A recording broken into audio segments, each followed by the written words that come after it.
Hello everyone, welcome back to my channel. It's KendraGeneva. I am a lifestyle and femininity coach. This channel is all about self-care, femininity, self-awareness, lifestyle, and evolution. So if you are interested in that type of topic, go ahead and subscribe to this channel. I am also going to be uploading cooking videos to this channel in the near future. So keep a lookout for that. I will be discussing the 4 agreements today, but before we get into that, go ahead and grab you some snacks, grab you a glass of wine. I have my wine right here. Don't judge my little baby glass because my man has the strongest hands, so he breaks a lot of glasses around the house. So I stole this from my brother's house last night. So today we are speaking of how to be impeccable with your word. I'm going to give you 3 tips on how to practice this on a day-to-day basis. But before I get into that, let me just read a passage to you from the book. The first agreement is the most important one and also the most difficult one to honor. It is so important that with just this first agreement, you will be able to transcend the level of existence I call heaven on earth. So that means this first agreement will allow you to feel as if you are experiencing heaven while we're here on this planet. By your word. Your word is the power that you have to create. Your word is the gift that comes directly from God. The Gospel of John in the Bible speaks of this creation of the universe, saying, "In the beginning there was the Word, and the Word was with God, and the Word is God." Through the Word you express your creative power. It is through the Word that you manifest everything.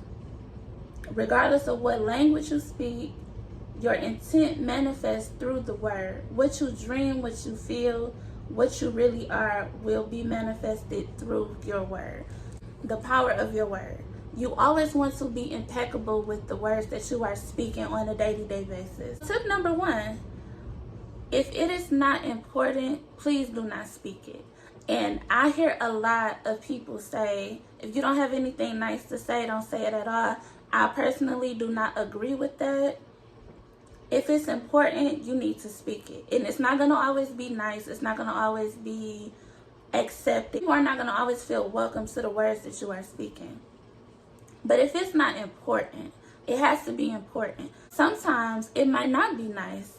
Sometimes you have to just speak what it is that you're feeling, whether it's nice or not. That's why I say if it's not important, do not speak it. A lot of times, and this is a femininity concept as well, women just speak, and you don't really have a reason to talk. You don't want to get into the mindset of I have to be nice or I have to speak what is going to be accepted. You speak what it is that you feel needs to be said. However, keep in mind, you don't want to just be talking all the time. If you don't have anything important to say, just don't say it. If it's not going to make someone's life better, if it's not going to encourage someone, if it's not going to inspire someone, if it's not going to make the well-being of another person better, it's best that you just keep your mouth closed. Like I said, you have 2 ears, 2 eyes, and 1 mouth for a specific reason. Keep your mouth shut if you don't have anything important to say. A lot of times people love to just speak because they just love to hear themselves talk. I love to hear myself talk. I watch my videos back just so that I can critique them and inspire myself. However, you never want to be in a space where you're just running off at the mouth for no apparent reason. A feminine woman is a woman that is graceful, that is classy, that understands what's going on around her. So you never want to just speak off at the mouth for no apparent reason. If it's not important, just close your mouth. Number 2, you always want to give the second option when you are considering what's being said and done around you. So, quick story time. My nephew went away to school a few years ago, and it was a time where I was calling him and he wasn't answering the phone. So I took offense and I was just like, well, how dare he? Like, I helped raise him in a way, and I just felt, how dare he not answer his auntie's phone calls? But my man was telling me, just because you assisted a person in getting to where they are does not mean you can bogart and Debo your way into their life whenever you feel like it. So I was not being impeccable with my word in that instance, simply because I was being selfish. It was all about Kendra, and it was just kind of, how dare you not answer your phone when your auntie is calling you? That's an example of giving the second option. The second option is maybe he's going through something, maybe he just don't feel like being bothered, maybe he has things going on in his life where he just simply does not have the time, the energy to dedicate to a conversation. You know, so you always want to get a second option. You never want to assume that it's personal, because nothing is personal. That's one of the agreements that's in this book, which I will be reviewing later in the week. But nothing is ever personal. It's always about that particular person. And me, admittedly, I'm kind of a selfish person sometimes. So sometimes it's Kendra's world. So I had to give it the second option. Maybe it's not about you this time. Maybe he just don't want to be bothered. So always keep that in mind. Always give it a second option no matter what's going on around you. Also, number 3, you always want to be considerate of the fact that people can feel the words that you are speaking out of your mouth, especially if you are very close to a particular person. If you're speaking negatively about that person, they can feel it. You want to keep it at the forefront of your mind that if you don't want to feel the words that are being said about you, you don't want to say anything that's going to affect a person in a negative way that you truly care about, or anyone in general. You always want to be mindful of the fact that people can feel your words, and even though you might not necessarily understand the science behind it, you have to be responsible for the words that you speak of another person. Being impeccable with your word is knowing that we are all one. We are all individuals, but on a spiritual level, we are all one. So you want to keep in mind that people could feel what you're feeling. People could feel what you're thinking about them.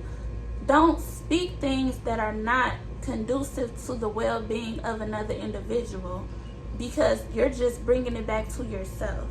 You're going to attract back to yourself what it is that you are saying about another person. So if something is going on, don't call that person and just spew negativity. Don't call another person spewing negativity about that individual. You always want to be and the best example that I have is my man, because he never speaks negative about anyone. If they're doing okay, if their well-being is intact, that's all he cares about. Even I stick my ears where it don't belong sometimes, just because, you know, as a woman, it's human nature to do that at times. The best example that I can think of when it comes to that, because I never hear him speaking negatively about anyone. And it truly inspires me to be a better person for myself, because I fall into that trap as well. You know, we're human, but that's why we have certain books, certain teachers, we have inspirational leaders to help and guide us into being better for ourselves. It's all about evolution. It's all about moving forward with your soul's purpose and how you can be the best you that you can be. So if you don't know the full facts, do not assume things. Give it a second option.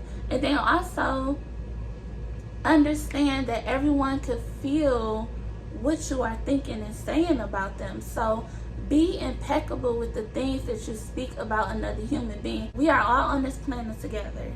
We're not, it's only one way we're getting out of this, and we all know what that way is. So be kind to people. Don't put your negativity on other people. Speak highly of people, because what that's going to do is you're going to create a ripple effect, and that ripple effect is going to come back to you in a positive way. It's going to enhance your life, your well-being, your sense of purpose, your sense of who you want to be in this world. Always speak with integrity. Always speak as if you are speaking to yourself. Would you call yourself fat? Would you call yourself ugly? Would you call yourself broke? Would you call yourself illiterate, or whatever you think of another person? think, how would I feel if this person was saying something about me in the same arena? How would I feel if I was on the receiving end of what I'm speaking of another person? Be kind to each other. We are not here for a very long time. It just makes sense to just be there for each other, care for each other, love each other, consider each other. We're on a rock. A lot of us don't even know what's really going on outside of this. So the best that we can do, we have conscious mind. If you are in sound mind, body, and soul, you can create a better life for yourself. And the first way to do that is to start speaking highly of others that you would normally speak low of. So practice this week. If you are inclined to want to speak in a negative way about someone, just prove this was being said about me. Give the second option, and then also understand that what you say another person can feel. Do you want to feel the things that you are saying? That's the main thing. Do you want to feel the things that you are speaking of about another person? It's enticing to just want to talk, but what are you speaking for? The more you speak, the more unintelligent you sound when it is not coming from a truthful place. And what I mean by that is, if it's not coming from truth, from God, you sound ridiculous. So please just close your mouth. If it has nothing to do with you, if it's not your business, if it has nothing to do with what's going on around you, it should not be spoken of.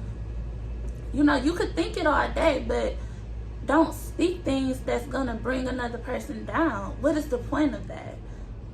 Do you have the car you want? Do you have the home you want? Do you have the mate that you want? Do you have the kids that you desire to have? Or do you have the children that you desire?